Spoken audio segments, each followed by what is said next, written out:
So the article that you wrote about Mhm. is what to expect when you begin family counseling at MyCounselor.Online.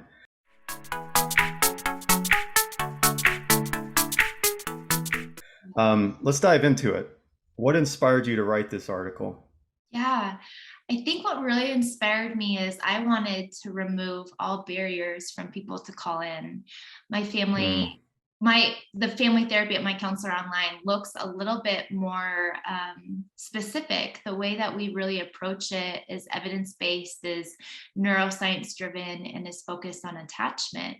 And so when I wrote this article, I really wanted people to know what they were walking into. I wanted to help kind of ease any anxiety of, do we need family counseling? Because I feel like even in that, especially because it's the mom or the dad that calls, not the kid, or hmm the grandparent or the foster parent, whoever kind of is that attachment figure for them.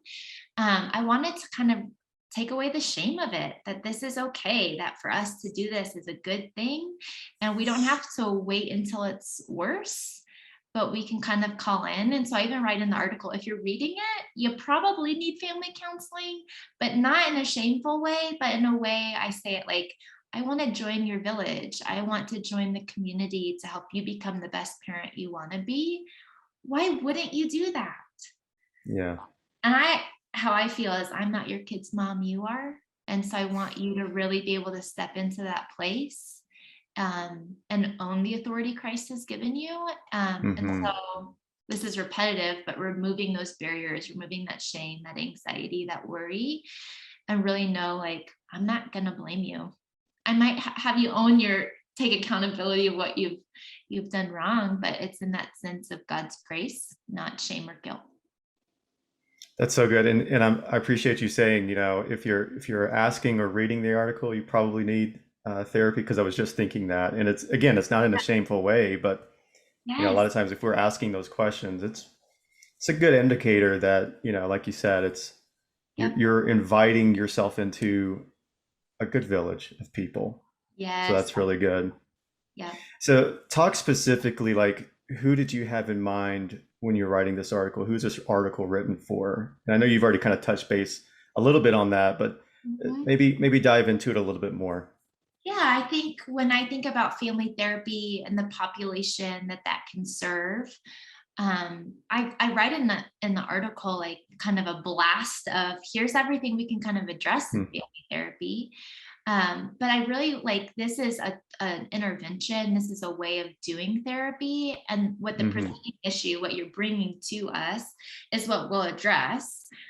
It's just the way I go about working with it. So you can come in with like your child, like sexually acting out, suicidality, trauma. Like you could come in like after like a partner has committed infidelity and the family's kind of restoring, but after like a separation and coming back after the parents have done counseling, but the whole family is affected. So coming to this place of healing, or in a way like there could be grief or a loss of a loved one, or I think about like I kind of get the calls about, hey, something's wrong with my teenager. It's out of my control. I don't know what to do.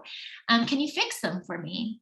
And that can be externalized behaviors in the way that they might be like self-harming, cutting, eating disorders. It might look like being the bully at school and beating people up, or it might be the internalized behavior where the kid is shut down, and you can't reach them. Right. And I say kid, and I'm catching myself here because family therapy isn't just for the teenager. Family therapy, I've got a lot of families that have come through our doors that it's like all of them are adults and they've got the grandkids now, and they kind of are hitting those dynamics that played out when they were kids, and they're like, oh, I don't want this to be the rest of our lives. And so I work with parents and sometimes like they're full adult children working on dynamics that played out in their homes when they were younger and hmm currently affecting their lives. And so, Matthew, I just want anybody to know, like, whatever your family is, bring it. If it's a missionary family overseas, bring it. If it's a foster family, bring it. That we have a great team of clinicians that we're all trained how to do that. Okay, Alyssa. So in your article, you discuss what family therapy looks like and also what it doesn't look like. Yeah. So can you talk to us about that?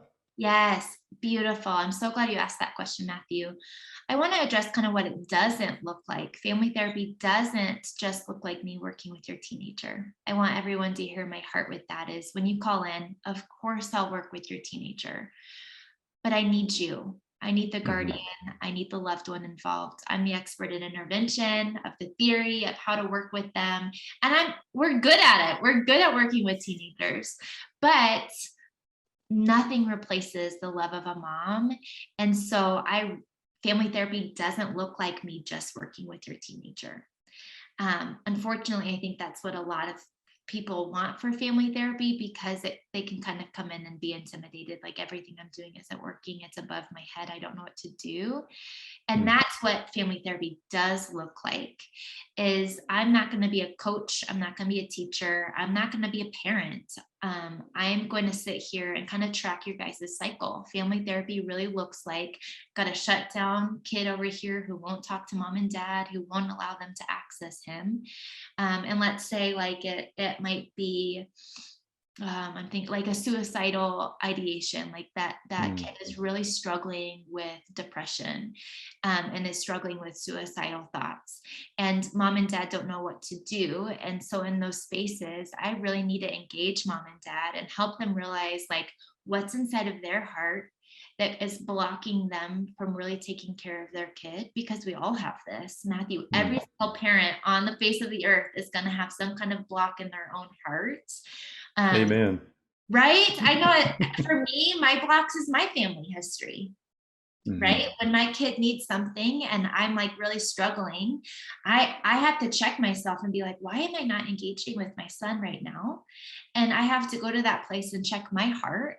And that's what family looks like. Family therapy looks like, in the sense that I want you to be brave and courageous and allow me as your therapist to, maybe without your son present, sometimes that's what family therapy looks like, is I'm just going to meet with mom and dad. I'm just going to meet with mom.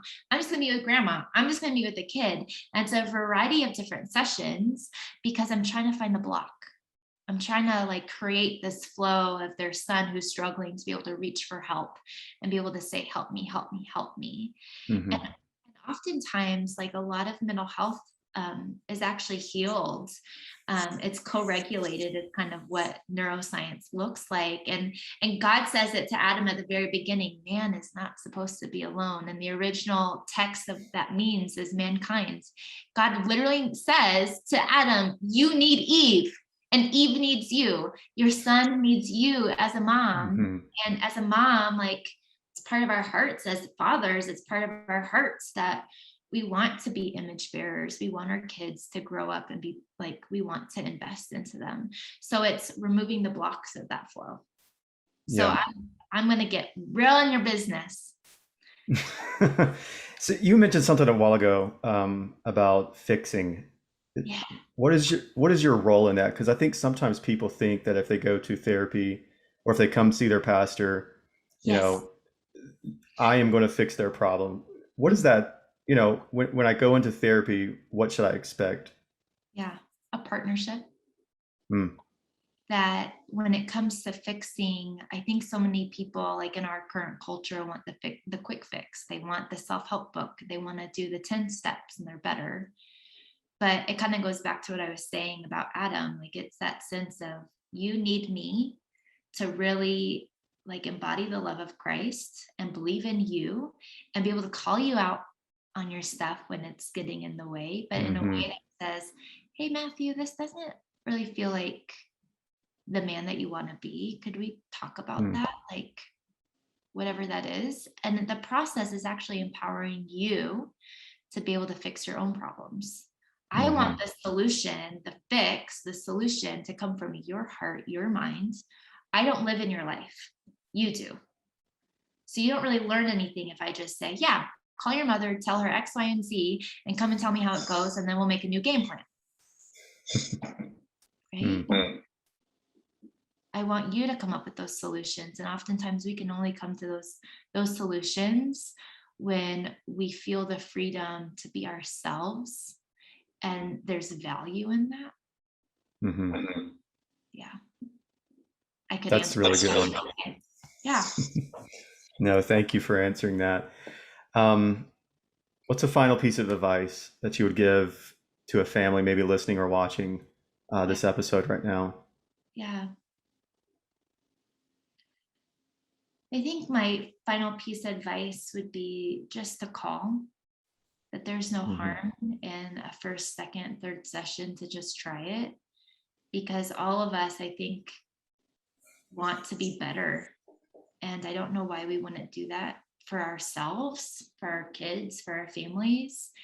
I really feel like we're all on this journey of, like, I really feel like the way Jesus loves us is to love me in my mess, but to not leave me there. Hmm. And as a family therapist, I really feel like that's my job, is to love you in your mess, but I'm going to work as hard as I can, hopefully linking arms with you so that we can work together, so that it's the process of, how is this mess created? Right? Just like me, Hmm. if I didn't check my family history and how it messes with me, I would create a mess for my son. I really would. Hmm. And so to be able to like lean into that space. So, and also, if your therapist doesn't have a therapist, run. As you're hearing my story a little bit, it's that process that we're all real humans, and we need good people who are working on themselves to be in that space with you. So I don't think most people see that real side of a therapist. So being pretty real, Matthew, it's kind of vulnerable to kind of share that backgrounds. But for our Yeah. viewers to know, like, what I'm asking you guys to do, I'm going to do myself. Yeah. I'm glad you said that. If your therapist doesn't have a therapist run, because as a pastor, if your pastor doesn't have a pastor, somebody pouring into him, do this, do the same, Yeah. you know, Yep. because you're right. It goes back to that Adam and Eve, you weren't meant to do this alone. Yes. So, man, this is really good. Thank you so much for sharing. And I would encourage everybody listening or watching, read the article. It is so good, and it does kind of relieve a little bit of weight off of us. And so thank you again, Alyssa, for writing it and sharing your heart. I know everybody listening or watching can feel your heart for this, so I appreciate that.